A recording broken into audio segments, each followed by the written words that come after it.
오늘 본문 말씀 앞에 있는 16절, 17절을 한번 같이 읽어보겠습니다. 16절, 17절 시작. 이 세대를 무엇으로 비유할까? 비유하건대 아이들이 장터에 앉아 제 동물을 불러 이르되 우리가 너희를 향하여 피리를 불어도 너희가 춤추지 않고 우리가 슬피 울어도 너희가 가슴을 치지 아니하였다 함과 같도다. 아멘. 이 말씀은 어떤 말씀입니까? 여러분, 피리를 불었으면, 장단을 맞추었으면 들썩들썩 춤을 춰주어야 될 것 아닙니까? 또 누가 애곡을 한다면 같이 따라 울어주어야 되겠는데 영 감동이 없다는 것입니다. 반응이 없다는 것입니다. 어떤 부흥사님 그 집회를 가보니 설교를 할 때 그 아멘 소리가 나오기를 바랍니다. 조용히 쳐다보면 그것으로 된 것이건만 꼭 아멘 해야만 좋아하는 부흥사가 있습니다. 그 아멘 체질인 것 같습니다. 그래서 아멘 소리가 없으면 아멘 하시오, 아멘 하시오 하고 다그칩니다. 아멘 소리 왜 그렇게 작으냐? 좀 더 크게 아멘 하시오 합니다. 그런데도 아멘 소리가 없으면 이번에는 제발 아멘 좀 하세요 하고 통사정을 합니다. 한 번은 통사정을 하는 것을 보고 하도 딱했던지 앞에 앉은 한 교인이 감동되는 게 있어야 아멘 하지요 했더랍니다. 그래서 아멘 대신 폭소가 터졌다 하는 것입니다. 기가 찰 일입니다. 감동도 안 되는데 아멘을 하는 것도 딱하지만 그렇게 억지로 아멘 소리를 들어서는 무엇에 쓰겠습니까? 반응 없는 사람들에게 말하는 것이 이렇게 힘이 드는 것입니다. 딴청 부리는 사람 앞에 놓고 말하는 것은 이 고통입니다. 오늘 본문 말씀은 반응이 없는 세대를 향하여 주시는 말씀입니다. 처음부터 듣지 않으려 했고 그리고 시비조로 나오고 비난조로 나왔습니다. 아주 결정적인 비난을 합니다. 18절에 보시면 세례 요한이 약대 토롯을 입었고 이상하게 생긴 기다란 지팡이를 들었고 또 험상궂은 눈을 부릅뜨고 독사의 자식들아 하고 욕을 하고 다닙니다.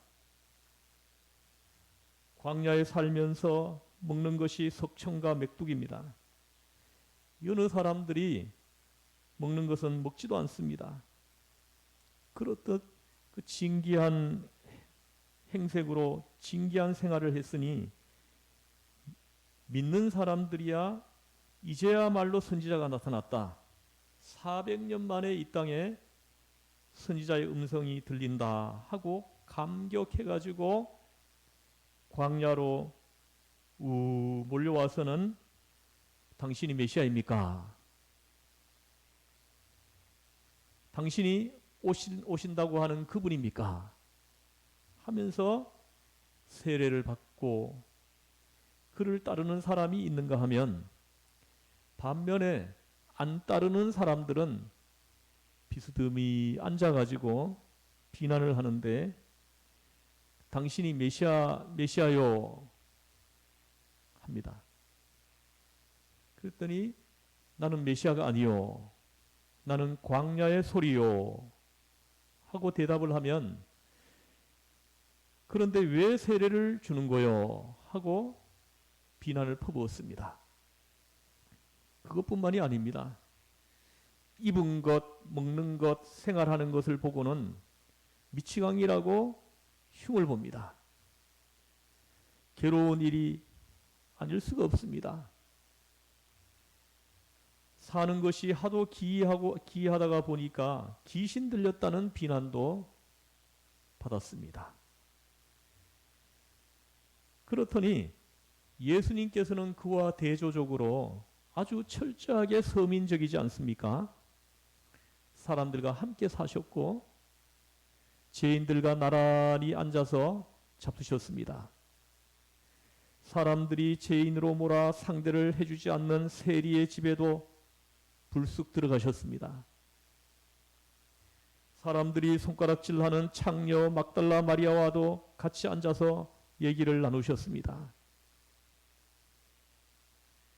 막달라 마리아 같은 더러운 여자가 옥합의 향유를 깨뜨려 부을 때에도 더러운 여자인 줄 알지만 그 회개하는 모습을 보시면서 예수님께서는 그를 사랑으로 받아들이셨습니다. 이렇게 죄인들과 가까이 하고 저들 먹는 대로 떡도 먹고 포도주도 마시고 하셨습니다. 그랬더니 이번에는 먹기를 탐하고 포도주를 좋아하는 사람이다 하고 요새 말로 하자면은 세속주의자이다. 이 사람은 도대체 다를 데가 없다. 보통 사람이다 하고 시비를 벌입니다.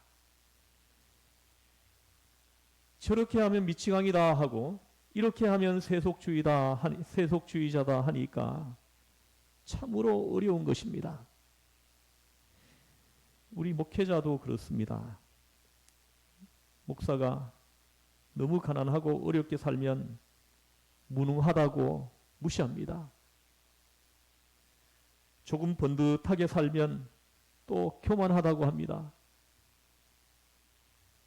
그러니 이 일을 어떻게 해야 옳습니까? 세례 요한은 빈손으로 청빈하게 살았더니 귀신 들린 사람이라고 비난했습니다. 예수님 오셔서 아주 서민적으로 백성들과 함께 먹고 마시며 살았더니 먹기를 탐하고 술을 좋아하는 사람이다 하고 손가락질을 해댑니다. 도대체 이 일을 어떻게 하면 좋습니까? 이에 대하여 예수님이 내리시는 결론이 오늘 본문 말씀입니다. 19절 말씀을 한번 같이 읽어보겠습니다. 시작. 인자는 와서 먹고 마시매 말하기를 보라, 먹기를 탐하고 포도주를 즐기는 사람이요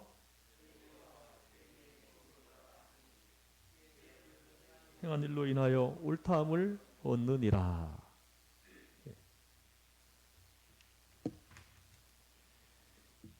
무슨 말씀입니까?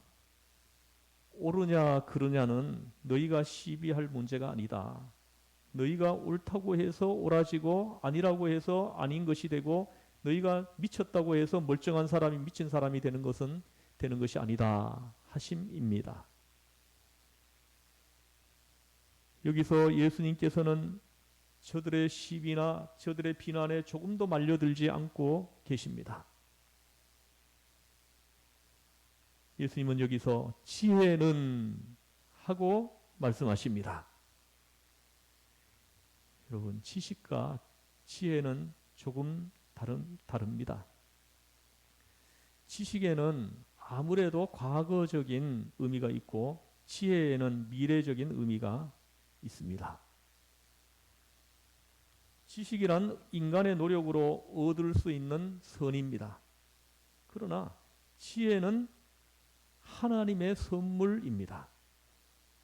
이것을 여러분들이 꼭 알고 있어야 합니다. 여러분, 지식이 많다고 해서 꼭 지혜로운 사람이 되는 것은 아닙니다. 여러분도 가끔씩 보실 거예요.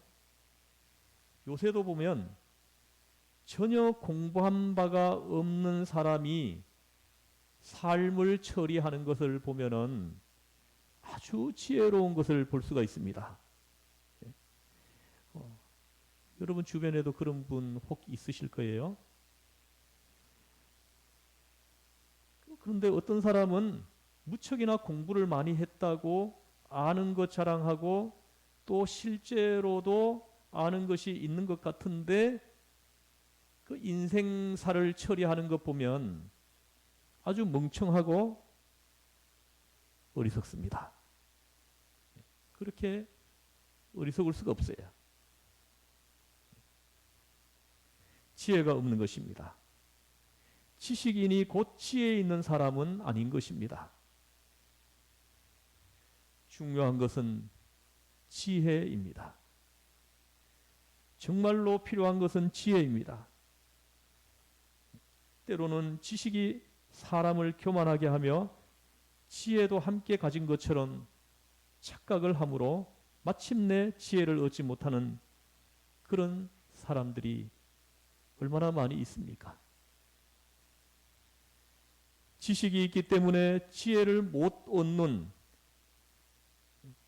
그 가지고 있는 그 지식 때문에 지혜를 얻지 못하는 그런 사람이 참 많습니다.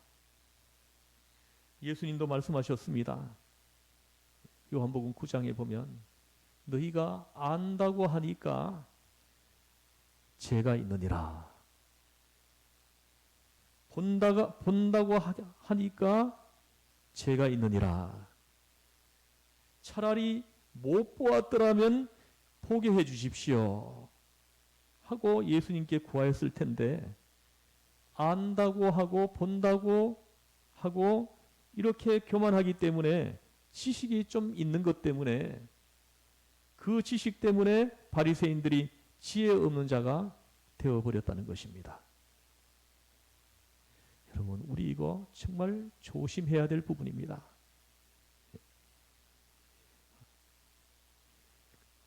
내가 가지고 있는 거, 그 지식 내려놓아야 돼요.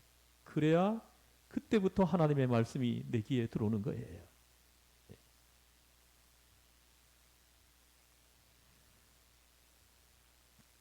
지식은 세상에 관한 것, 세상 이치에 관한 것이라고 한다면은, 지혜는 그 내용이 하나님께 대한 것이요 생명에 대한 것입니다. 생명과 관련된 것이 바로 지혜입니다.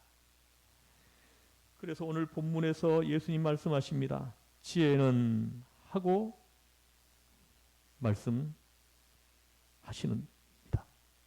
그럼 여기서 지혜는 무엇입니까? 예수님의 교훈을 가리킴입니다. 예수님 자신을 지칭하는 것입니다. 마치 나무는 열매를 보고 안다 하신 말씀과도 같습니다. 지금은 알 수 없지만 열매가 맺힐 때에는 알게 될 것이다 하시는 것입니다. 뭐 지금 잘 몰라도 열매가 열리는 거 보면 알게 될 것이다 하심입니다. 행함으로 옳다 인정함을 받는 것이다 하심입니다. 열매가 맺히려면 시간이 좀 걸립니다. 당장은 우리가 분간하기 어렵습니다. 그러나 여러분, 안달할 것 없습니다. 가을이 되면 자연스럽게 알게 될 것이니까요. 사람의 증명, 사람의 성원을 애써 바랄 것 없습니다. 예수님께서는 이 시간에 사람들로부터 받는 증명, 성원을 단호히 거절하고 있는 것입니다. 지혜는 행함으로 인하여 인정함을 받느니라.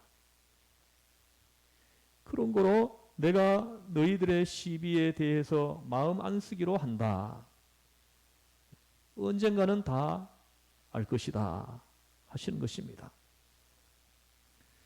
예수 그리스도를 놓고, 이 참된 진리를 놓고 시비를 벌이는 자체가 어리석은 것입니다. 천하의 어리석음입니다. 이 어리석음에 대하여 예수님께서 지금 심판하시는 것입니다. 여러분, 우리는 너무 변명이 많습니다. 너무 말이 많습니다. 우리 기독교인들은 좀 입이 무거워야 돼요. 조그만 비난만 받아도 그 변명하느라고 정신이 없습니다.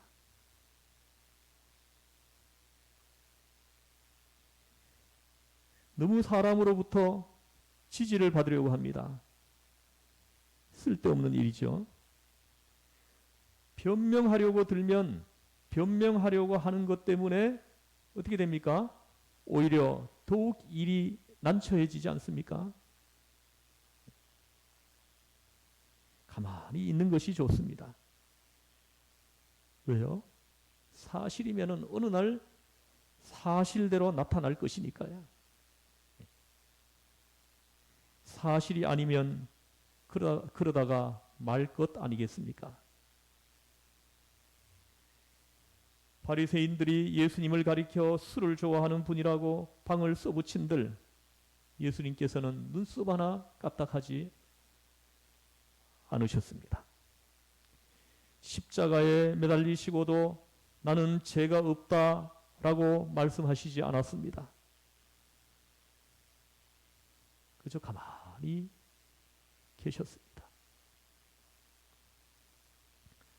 요즘은 걸핏하면은 성명서가 나옵니다. 신문에다 성명을 내고 방송에다 성명을 내고 대자보를 써다가 붙입니다. 여러분, 그리스도인이라면 그런 짓 하는 것이 아닙니다.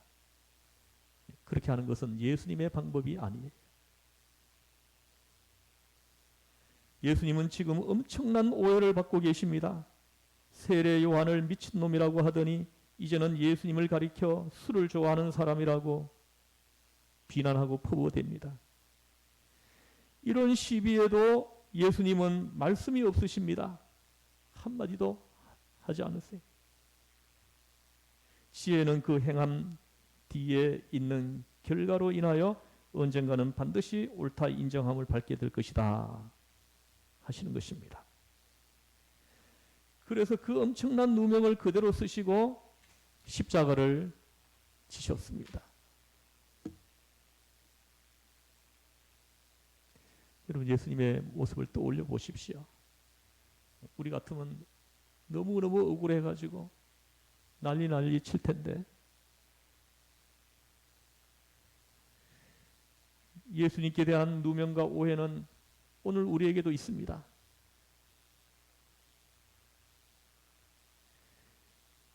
요즘 보면 뭐 소설 좋아하고 영화 좋아하는 사람들이 예수님께 대한 영화를 만들 때 이를테면 뭐 가룟 유다와 막달라 마리아가 어떻고 해가지고 하면서 이상하게 만들어 버립니다. 막달라 마리아가 예수님의 애인인가 봐 뭐 이래가면서 별소리를 다 합니다. 가룟 유다의 애인이었는데 예수님이 빼앗았나 보다 이런 소리까지 합니다. 저들 하고 싶은 대로 까불어대는 것입니다. 자, 이런 일에 대해서 변명이 필요합니까? 사실은 사실대로, 진리는 진리대로, 지혜는 지혜대로 반드시 정당화하고 만나는 것입니다. 그런 거로 우리는 변명하지 말 것입니다. 시비를 벌이지 말아야 합니다.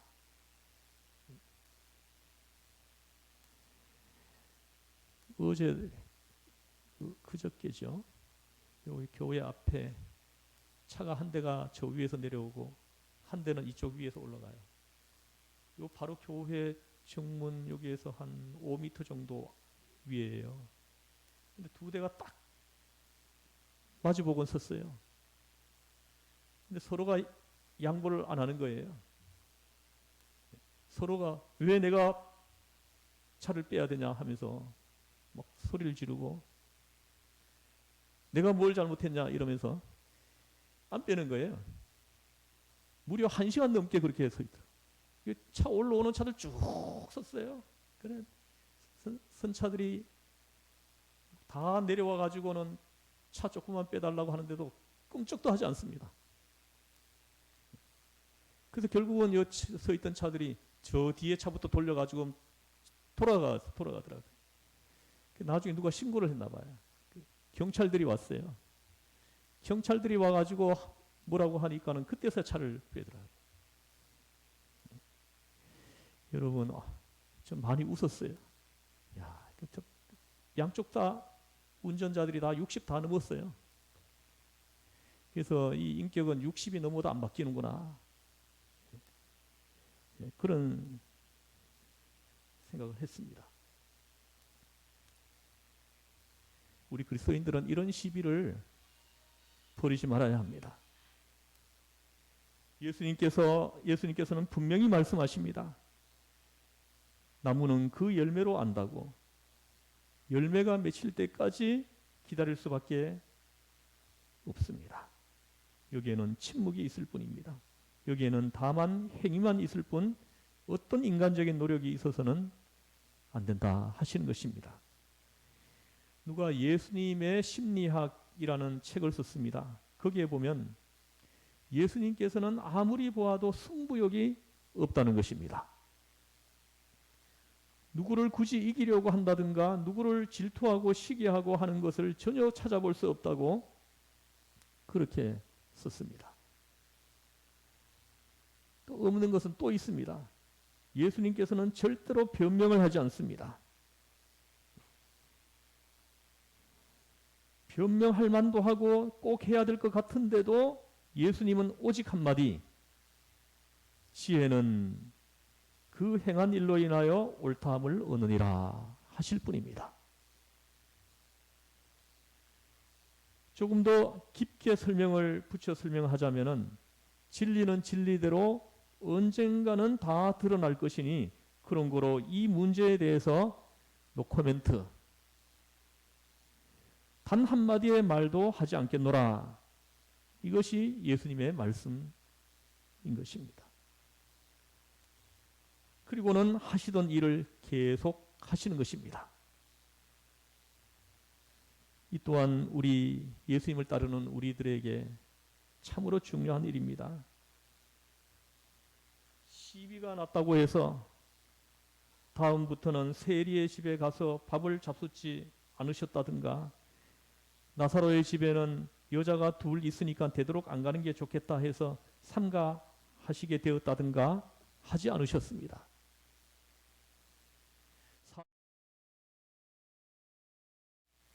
여전히 세리와 함께 하셨습니다. 누가 무슨 소리 했다고 해서 이렇게 움직이고 저렇게 움직이고 그렇게 하니까 어떻게 됩니까? 함정에 빠지는 것입니다. 그러다가 자기 올무에 빠지는 것입니다. 신앙의 사람은 그런 일 없습니다. 묵묵히 스스로 가야 할 길을 갈 뿐이에요. 기독교인이 걸어가야 하는 길이 있어요. 예수님을 따르는 그 제자들이 걸어가야 할 길이 있는 거예요. 그 길을 그저 그냥 말없이 그냥 걸어갈 뿐이에요. 예수님의 제자로서의 그 정체성을 그냥 목숨 걸고 지키는 거예요. 예수님의 제자로서 그냥 한 발자국 한 발자국 그냥 걸어갈 뿐이에요. 아무것도 신경 쓰지 않습니다. 지혜는 그 행한 일로 인하여 옳다함을 얻느니라. 오늘 말씀을 같이 한번 암송 한번 해보겠습니다. 다 암송하셨죠? 한번 해보겠습니다. 시작. 인자는 와서 먹고 마심에 말하기를 보라, 먹기를 탐하고 술을 즐기는 자요, 세리와 친구로다 하니 지혜는 다 암송되었는데 막상 하려고 하니까 또 틀리죠. 한 번 더 읽겠습니다. 시작. 인자는 와서 먹고 마심에 말하기를 보라, 먹기를 탐하고 포도주를 즐기는 사람이요 세리와 죄인의 친구로다 하니 지혜는 그 행한 일로 인하여 옳다함을 얻느니라. 이 말씀을 여러분 마음판에 꼭 새기시고 이런 상황에 직면했을 때 이 말씀이 여러분에게 떠올라서 예수님 방법으로 여러분들 다 밀고 나가시기를 주의 이름으로 축원합니다. 기도하시겠습니다. 하나님 아버지, 우리 기독교인들이 세상에서 걸어갈 때 수많은 일들이 생깁니다. 예수님의 제자로서 그 정체성을 지키며 살기가 너무 힘이 듭니다. 하나님, 이 말씀을 듣는 모든 주의 성도들에게 하나님의 성령을 부어주셔서 성령의 힘으로, 성령의 충만함으로 예수님의 그 길을 따라가게 하여 주옵소서. 주 예수님의 이름으로 기도드리옵나이다. 아멘. 이 시간은 최원석 청년